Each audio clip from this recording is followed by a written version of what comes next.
faut éviter de penser à ces difficultés que présente le monde quelquefois. Sans ça, il deviendrait tout à fait irrespirable.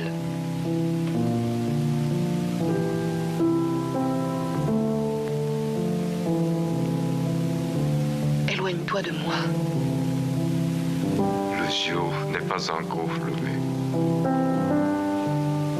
Non.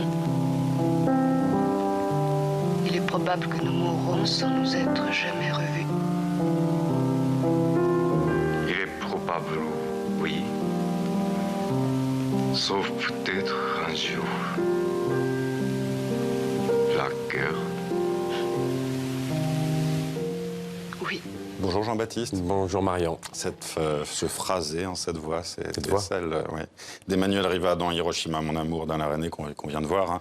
L'actrice française vient de s'éteindre et elle avait 89 ans. Mais c'est en la voyant sur une affiche de théâtre qu'Alain Resnais, paraît-il, pense à elle pour ce rôle, scénario de Marguerite Duras. Ce sera l'un des rôles marquants de la comédienne, son plus grand succès public. C'est un film d'André Caillat, Les risques du métier, avec Jacques Brel. Et puis on peut aussi citer le film de Jean-Pierre Melville, Léon Morin, prêtre, avec Jean-Paul Belmondo, ou encore Thérèse d'Esquerou de Georges Franju en 1962. 50 ans après, elle revient, cette comédienne discrète qui a fait beaucoup de théâtre, elle revient sur le devant de la scène avec Amour, le film de Michael Haneke. Elle remporte le César de la meilleure actrice en 2013. Et puis ce film a remporté également la Palme d'Or à Cannes, bouleversant duo Jean-Louis Trintignant, Emmanuelle Riva, couple entre un vieil homme et une vieille femme dont la santé peu à peu chancelle.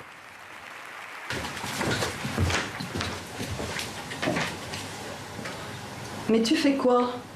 Tu avais laissé l'eau couler. Dis donc, qu'est-ce qui t'arrive? Tu es complètement folle? C'est une blague? Pardon? C'est une plaisanterie ou... Ça se veut une plaisanterie ou quoi? Quelle plaisanterie? Je ne comprends rien. Sur quel ton tu me parles? Qu'est-ce qui te prend? Écoute, arrête ce jeu. C'est pas drôle. Mais quel jeu, bon Dieu? Qu'est-ce qui se passe?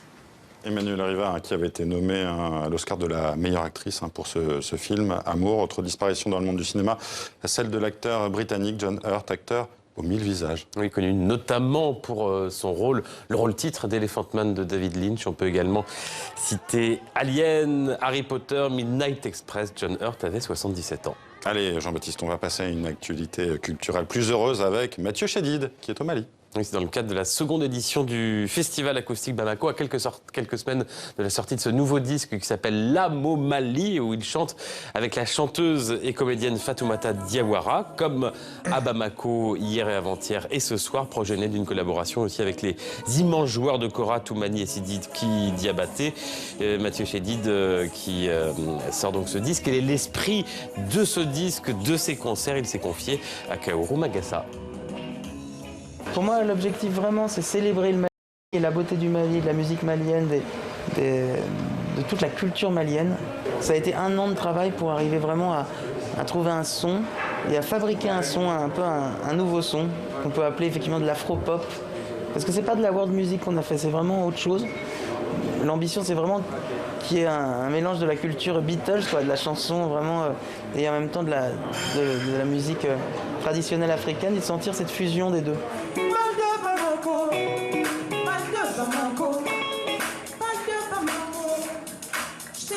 Comme un vertige dans la ville, moi l'homme hibou blanc, imbécile, dans un boubou pas très agile, plutôt fragile. Autre projet musical, Jean-Baptiste, Exil, projet de la grande violoncelliste française Sonia Wider-Atherton, dans quelques jours à la Philharmonie de Paris. Et aux côtés du pianiste Laurent Cabasso et de cette compagnie de jeunes chanteurs et danseurs qui s'appelle la compagnie Sans Père. Ils ont entre 18 et 20 ans. Cette musicienne classique, grande musicienne, citoyenne du monde, s'affranchit une nouvelle fois des codes avec ce spectacle.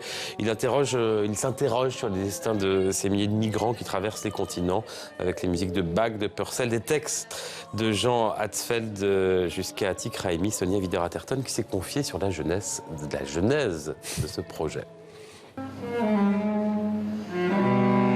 C'est né de 3 rencontres très fortes. C'est d'abord ce qu'on entend tous les jours et ce qui est en train de passer tout autour de nous d'une manière de plus en plus forte et et imprégnante, c'est-à-dire la migration de milliers de gens qui souvent n'arrivent pas au bout. Il y a eu ma découverte d'un livre de Jean Asfeld qui réunit des témoignages de rescapés du Rwanda, et ce livre m'a absolument bouleversée.